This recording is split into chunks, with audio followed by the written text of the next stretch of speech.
Independence day સવારનો સમય હતો. ગટ્ટુ અને ચિંકી સ્કૂલે જવા માટે તૈયાર હતા.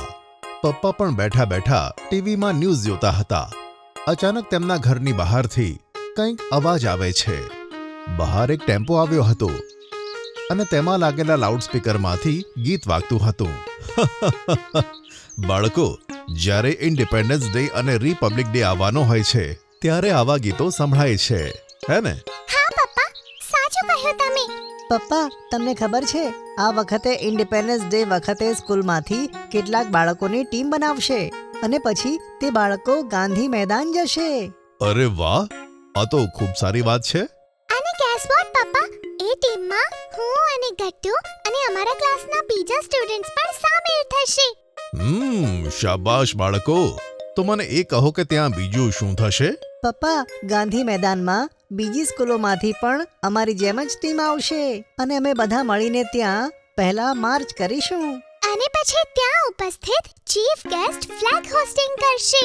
હા, એટલું જ નહીં પાપા, બીજી સ્કૂલમાંથી એવા બાળકો પણ આવશે કે જે મ્યુઝિક અને ડાન્સ પરફોર્મ કરશે. અમારી સ્કૂલમાંથી પણ સિનિયર્સનું એક ગ્રુપ જશે જે ડાન્સ કરશે. ત્યાં જ મમ્મી બાળકો અને પપ્પાનું ટિફિન બોક્સ લઈને આવે છે. અરે વાહ બાળકો, આ તો ખૂબ સારી વાત છે. પણ હવે આલો, તમારું ટિફિન બેગમાં મૂકો અને જલ્દી કરો, નહીં તો તમને સ્કૂલ માટે અને પપ્પાને ઓફિસ માટે લેટ થઈ જશે. ચાલો ચાલો. ગટ્ટુ ચિંકી પપ્પાની સાથે સ્કૂલે જતા રહે છે. ઇન્ડિપેન્ડન્સ ડે સુધી ગટ્ટુ અને ચિંકી સ્કૂલમાં માર્ચ પાસની ખૂબ પ્રેક્ટિસ કરે છે. સૌથી આગળ ફ્લેગ લઈને ગટ્ટુ હોય છે અને તેની પાછળ બીજા બધા બાળકો માર્ચ પાસ કરે છે.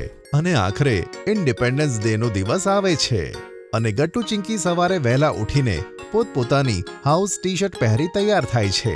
ગટ્ટુ ચિંકી, આલો, તમે બંને ઇન્ડિયન ફ્લેગ વાળી કેપ મંગાવી હતી ને? પપ્પા લઈ આવ્યા છે. અને હવે જલ્દી કરો, તમારી સ્કૂલ બસ આવતી જ હશે. આજે તમારે ગાંધી મેદાન જવાનું છે ને, તો બસમાં જ જશો. હા મમ્મી, બસ અમે રેડી છીએ. બસ મને થોડું નર્વસ ફીલ થાય છે. હું સૌથી આગળ છું ને, તો કંઈક ગડબડ ના થઈ જાય. ઓહો ગટ્ટુ, તેમાં નર્વસ શું થવાનું? આપણે બહુ પ્રેક્ટિસ કરી છે માર્ચની. હા ગટ્ટુ, બેસ્ટ ઓફ લક. બધું સરસ થશે. ત્યાં જ સ્કૂલ બસનો હોર્ન વાગે છે અને ગટ્ટુ અને ચિંકી જલ્દીથી તેમાં બેસી જાય છે. બસમાં પહેલાથી જ બીજા બધા બાળકો અને પીટી સર હતા. થોડી વારમાં તો તેઓ ગાંધી મેદાન પહોંચી જાય છે. સૌથી પહેલા જુદી જુદી ટીમના બાળકોનું માર્ચ પાસ થવાનું હોય છે. તેથી ગટ્ટુ અને તેની ટીમ ગ્રાઉન્ડમાં જઈને તેમનું સ્થાન લઈ લે છે. ચિંકી ગટ્ટુની પાછળ હોય છે અને ધીમેથી ગટ્ટુને કહે છે, ગુડ લક ગટ્ટુ, એકદમ સરસ કરજે. થોડી વારમાં માર્ચ શરૂ થાય છે.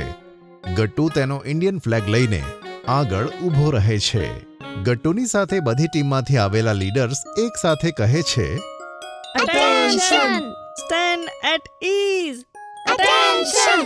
Stand at ease! પછી જેવું જ તેમને ટીચર પાસેથી કમાન્ડ મળે છે તે બધા એક સાથે આગળ વધે છે અને માર્ચ પૂરું કરે છે.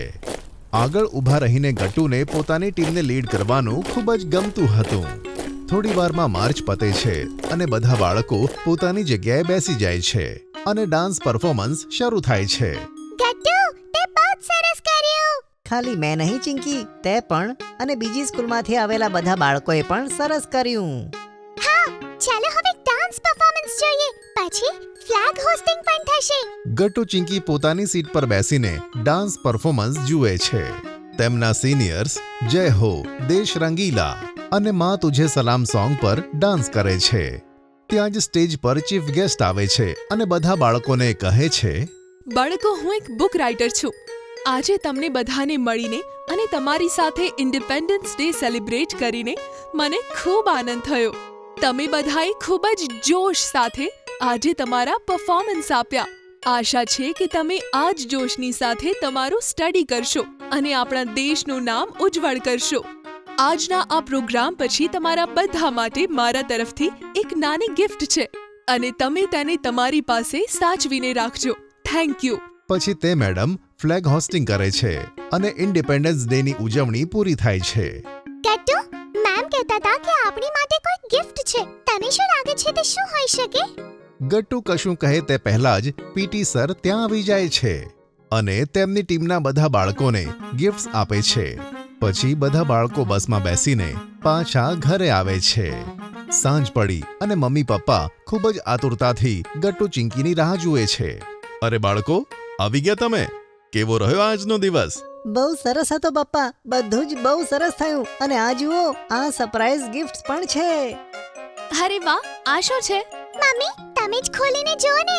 મમ્મી ગટ્ટુ ચિંકીને મળેલી તે ગિફ્ટ ખોલીને જુએ છે તો તેમાં એક બુક હતી જે તેજ મેડમે લખી હતી, જે ચીફ ગેસ્ટ હતા. વાહ બાળકો, આ પુસ્તકમાં આપણા ઇન્ડિપેન્ડન્સ વિશે ઘણી બધી વાતો છે. તમે તે જરૂર વાંચજો. તેનાથી આપણા દેશ વિશે ઘણી ખબર પડશે.